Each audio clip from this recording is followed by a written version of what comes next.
Hi friends, ಎಲ್ರಿಗೂ ನಮಸ್ತೆ. ನಾನು ನಿಮ್ಮ ಟೆಕ್.ಕನ್ನಡಿಗ. ಇವತ್ತಿನ ಮಾಹಿತಿ ಏನಪ್ಪಾ ಅಂತಂದ್ರೆ, ನಿಮ್ಮ ವಾಟ್ಸಪ್ ಅಲ್ಲಿ ನೀವೇನೇನ್ ಚಾಟ್ ಮಾಡ್ತಾ ಇದ್ದೀರಾ, ಯಾರ್ಯಾರ ಹತ್ರ ಎಲ್ಲ ಮೆಸೇಜ್ ಮಾಡ್ತಾ ಇದ್ದೀರಾ, ಅಥವಾ ನಿಮ್ಮ ಫ್ರೆಂಡ್ಸ್ ಗಳಿಗೆ ಫೋಟೋ ಆಗಿರ್ಬೋದು, ವಿಡಿಯೋ ಆಗಿರ್ಬೋದು, ಏನೇ ಒಂದು ನೀವು ಆಕ್ಟಿವಿಟಿನ ನೀವು ವಾಟ್ಸಪ್ ಅಲ್ಲಿ ಮಾಡಿರೋದು ಎಲ್ಲ ಕೂಡ ನಿಮ್ಮ ಡಾಟಾ ಲೀಕ್ ಆಗ್ತಾ ಇರುತ್ತೆ. ಸೊ ಇದಕ್ಕೆ ನೀವು ಏನ್ ಮಾಡ್ಬೇಕು ಅಂತಂದ್ರೆ, ಅಂದ್ರೆ ಹಲವಾರು ಜನ ಗೊತ್ತಿರುತ್ತೆ ಏನ್ ಮಾಡ್ಕೋಬೇಕು, ನಮ್ಮ ವಾಟ್ಸಪ್ ಅಕೌಂಟ್ ನ ಯಾವ ರೀತಿ ನಾವು ಸೆಕ್ಯೂರ್ ಮಾಡ್ಕೋಬೇಕು ಅಂತ ತುಂಬಾ ಜನಕ್ಕೆ ಗೊತ್ತಿರುತ್ತೆ.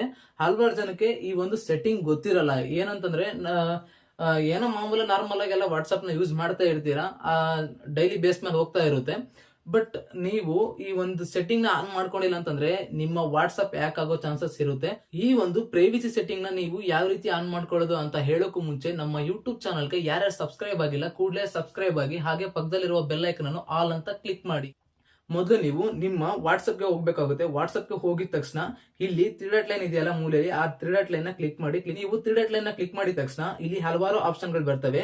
ನೇವ್ ಗ್ರೂಪ್ ಅಂತ ಬರುತ್ತೆ, ನೇವ್ ಬ್ರಾಡ್ಕಾಸ್ಟ್, ಮತ್ತೆ ಲಿಂಕ್ಡ್ ಡಿವೈಸಸ್ ಅಂತ ಬರುತ್ತೆ, ಸ್ಟಾರ್ಟೆಡ್ ಮೆಸೇಜಸ್, ಪೇಮೆಂಟ್ಸ್, ಸೆಟ್ಟಿಂಗ್ಸ್, ಆಮೇಲೆ ಸ್ವಿಚ್ ಅಕೌಂಟ್ಸ್ ಅಂತ. ಇಲ್ಲಿ ಯಾವ ಆಪ್ಷನ್ ನ ನೀವು ಕ್ಲಿಕ್ ಮಾಡಬೇಕು ಅಂತಂದ್ರೆ ಸೆಟ್ಟಿಂಗ್ ಅನ್ನೋ ಆಪ್ಷನ್ ನ ಕ್ಲಿಕ್ ಮಾಡಿ. ಕ್ಲಿಕ್ ಮಾಡಿದ ತಕ್ಷಣ ನಿಮ್ಗೆ ಈ ತರ ಒಂದು ನಿಮ್ಮ ಪ್ರೊಫೈಲ್ ಬರುತ್ತೆ. ಪ್ರೊಫೈಲ್ ಬಂದ ಆದ್ಮೇಲೆ ಇಲ್ಲಿ ಅಕೌಂಟ್ಸ್ ಅಂತ ಇದೆಯಲ್ಲ, ಫಸ್ಟ್ ಒನ್ ಆಪ್ಷನ್ ಅದನ್ನ ಕ್ಲಿಕ್ ಮಾಡಿ. ಕ್ಲಿಕ್ ಮಾಡಿದ ತಕ್ಷಣ ನಿಮ್ಗೆ ಇಲ್ಲಿ ಫಸ್ಟ್ ಒನ್ ಸೆಕ್ಯೂರಿಟಿ ನೋಟಿಫಿಕೇಶನ್ಸ್ ಅಂತ ಇದೆಯಲ್ಲ, ಅದನ್ನ ಕ್ಲಿಕ್ ಮಾಡಿ. ಕ್ಲಿಕ್ ಮಾಡಿದ ತಕ್ಷಣ ಇಲ್ಲಿ ನೀವು ನೋಡ್ತಾ ಇರಬಹುದು, ಇಲ್ಲಿ ಲಾಸ್ಟ್ ಗೆ ಇಲ್ಲಿ show security notifications on this device ಅಂತ ಇದೆಯಲ್ಲ, ಆ ಆಪ್ಷನ್ ನೀವು ಆನ್ ಮಾಡ್ಕೊಳ್ಳೇಬೇಕು. ಯಾಕಂತಂದ್ರೆ ನಿಮ್ಮ ಡಾಟಾ ಲೀಕ್ ಆಗುತ್ತೆ ಅಂತ ನಾನು ವಿಡಿಯೋ ಸ್ಟಾರ್ಟಿಂಗ್ ಅಲ್ಲೇ ಹೇಳಿದೀನಿ.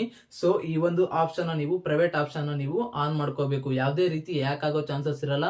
ಮತ್ತೆ ನಿಮ್ಮ ಎಲ್ಲ ಆಕ್ಟಿವಿಟಿನೂ ಕೂಡ ನಿಮ್ಮ ಹತ್ರನೇ ಪ್ರೈವಸಿ ಆಗಿರಿ, ಹಾಗೆ ಪ್ರೈವೇಟ್ ಆಗಿ ಇರಬೇಕು ಅಂತಂದ್ರೆ ಈ ಒಂದು ಆಪ್ಷನ್ ನ ಆನ್ ಮಾಡ್ಕೊಳ್ಳಿ. ನೆಕ್ಸ್ಟ್ ಇನ್ನು ಹಲವಾರು ಆಪ್ಷನ್ ಗಳಿದಾವೆ ಯಾವ ರೀತಿ ನಿಮ್ಮ ಒಂದು ವಾಟ್ಸ್ಆಪ್ ನ ಸೆಕ್ಯೂರ್ ಮಾಡ್ಕೊಳ್ಳೋದು ಅಂತ. ಸೊ ಅದಕ್ಕಾಗಿನೇ ಫಸ್ಟ್ ನೀವು ಈ ಒಂದು ಆಪ್ಷನ್ ನ ಆನ್ ಮಾಡ್ಕೊಳ್ಳಿ. ಆನ್ ಮಾಡ್ಕೊಂಡ್ ಆದ್ಮೇಲೆ ಅಷ್ಟೇ ಫ್ರೆಂಡ್ಸ್, ಇನ್ನೊಂದು ಆಪ್ಷನ್ ಇದೆ. ನೆಕ್ಸ್ಟ್ ನಾನು ಯಾವ ವಿಡಿಯೋ ಮಾಡ್ತೀನಿ ಅಂತಂದ್ರೆ ಪಾಸ್ ಕೀ ಬಗ್ಗೆ, ಅದರಲ್ಲಿ ಯಾವ ರೀತಿ ನೀವು ಪಾಸ್ ಕೀನ ಕ್ರಿಯೇಟ್ ಮಾಡೋದು, ಮತ್ತೆ ಪಾಸ್ ಕೀ ಇಂದ ಉಪಯೋಗ ಏನೇನು ಅಂತ ನೆಕ್ಸ್ಟ್ ವಿಡಿಯೋದಲ್ಲಿ ತಿಳಿಸ್ತೀನಿ. ಇದೇ ರೀತಿ ಟೆಕ್ನಾಲಜಿ ರಿಲೇಟೆಡ್ ವಿಡಿಯೋಸ್ ಗಳಿಗಾಗಿ ನಮ್ಮ ಯೂಟ್ಯೂಬ್ ಚಾನಲ್ಗೆ ಯಾರೆಲ್ಲ ಸಬ್ಸ್ಕ್ರೈಬ್ ಆಗಿಲ್ಲ ಹಾಗೆ ಹೋಗ್ಬೇಡಿ ಫ್ರೆಂಡ್ಸ್. ಸೊ ಯಾಕಂತಂದ್ರೆ ಇದೇ ರೀತಿ ನೀವು ನನಗೆ ಪ್ರೋತ್ಸಾಹ ಮಾಡೋದ್ರಿಂದ ನನಗೆ ಮೋಟಿವ್ ಸಿಕ್ಕಂತಾಗುತ್ತೆ. ಇನ್ನು ಹಲವಾರು ಟೆಕ್ನಾಲಜಿ ಇನ್ಫಾರ್ಮೇಶನ್ ನಾನು ನಿಮ್ಗೆ ತಿಳಿಸೋಕೆ ಇಷ್ಟಪಡ್ತೀನಿ. ಓಕೆ ಫ್ರೆಂಡ್ಸ್, ಬಾಯ್. ನೆಕ್ಸ್ಟ್ ವಿಡಿಯೋದಲ್ಲಿ ಸಿಗ್ತೀನಿ.